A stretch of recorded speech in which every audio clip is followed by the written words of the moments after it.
Have you ever heard Harlan Sanders' story? Most of us know him as Colonel Sanders, the founder of Kentucky Fried Chicken.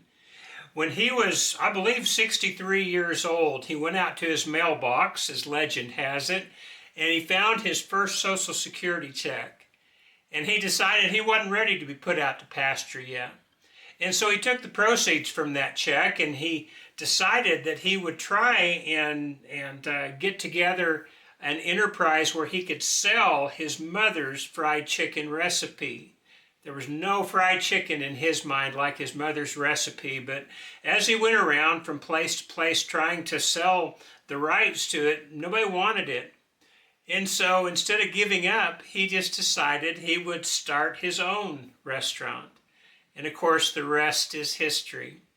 Well, Colonel Sanders had a saying that I believe is very relevant to us. And he just had a comment one time, an observation, that most people rust out, they don't wear out. And I think that's pretty true when you think about it. A lot of people just get tired and they stop being as active as they used to be. Part of it is because of physical limitations. There's no question about that, but sometimes those things tend to snowball. We allow ourselves to ease back on the throttle a little bit, and probably we need to do that, but before you know it, we're just not doing anything. Today I want to talk about the blessing of hard work. There's a couple of proverbs that are found in the book of Ecclesiastes by King Solomon. And the first is this. It's found in Ecclesiastes chapter 10 in verse 18.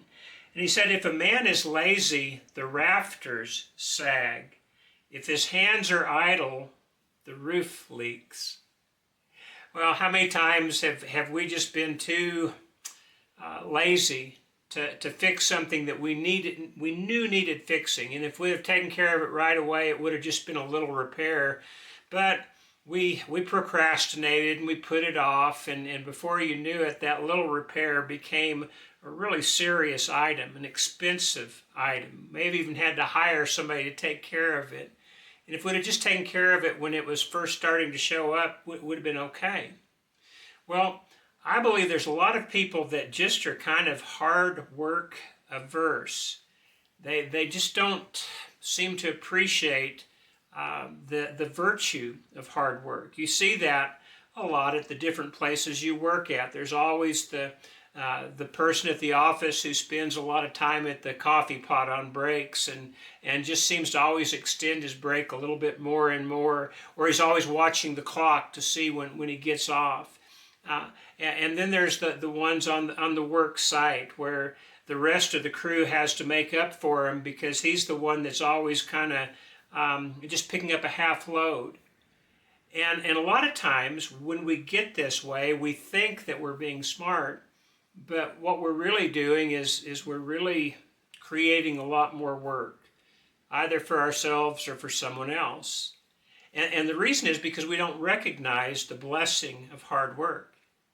Well, today is a great day for me, or this last week. It was the opening of mowing season, and I have a little lawn mowing business on the side, and I've done that for a number of years. It was important for me to do something. I was a preacher for 30 years, and preachers don't get a lot of physical exercise, and so I just started mowing lawns a little bit at a time until finally I was mowing quite a few lawns, and I got to liking it.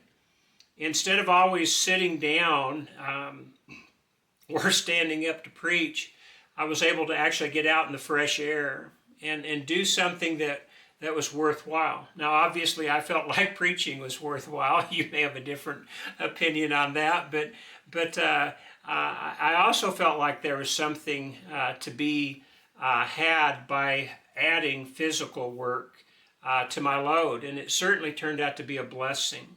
There's another proverb found in the book of Ecclesiastes. It's Ecclesiastes chapter 5 and verse 12.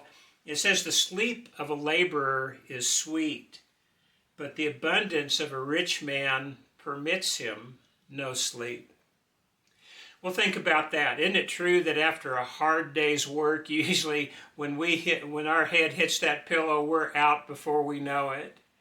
But if we don't have a lot going on, maybe it's because we are wealthy. Maybe by hard work we gained that wealth, but then we kind of eased off a little bit on doing the work that could have been done.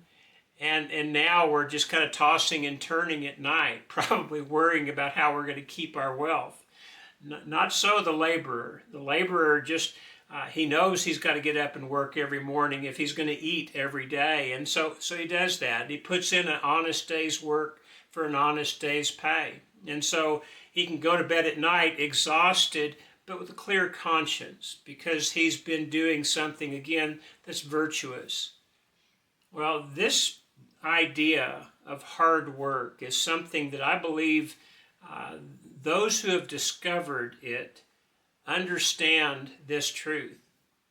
If you like hard work, if you're willing to just throw yourself completely into the job and just take care of that job until it's finished, it just seems like the days fly by.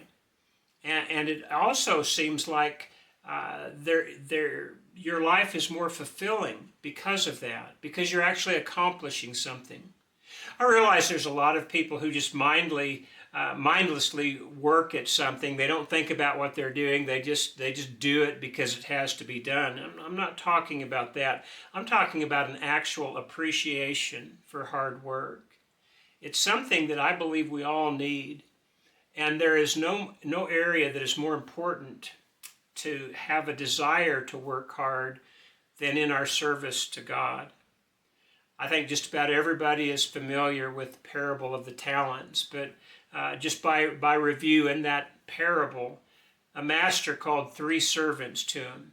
And he told them he was about to go on a journey, and to one of those servants he gave 5 talents, and to another servant 2 talents, and to another servant 1 talent. A talent was a sum of money back then. And so he entrusted each one of these servants with the amount of money that he thought he could handle. And then, sure enough, the master went on the trip, and as he was gone, the one who'd gotten the 5 talents immediately, we are told, put that money to work, gained 5 more.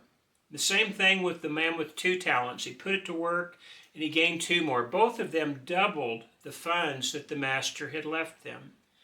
But the one who had just been given the 1 talent, the one who you would have thought would have been able to really concentrate on that one amount of money, instead of putting it to work, he buried it.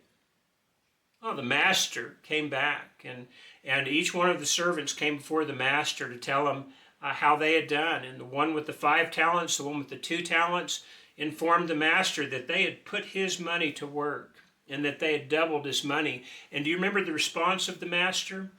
He said, "Well done, good and faithful servant.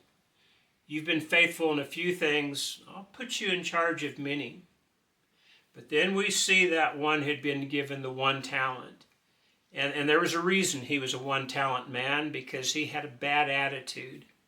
And so he went to the master and he said, "I knew you were hard. I knew that you reaped where you didn't sow. And so I buried your talent in the ground so I wouldn't lose it. Here it is." And do you remember what the master said? He said, "You wicked, lazy servant." He called each one of his servants, but 2, he said, "Well done, good and faithful servant." But to the one, he said, "You're wicked and you're a lazy servant."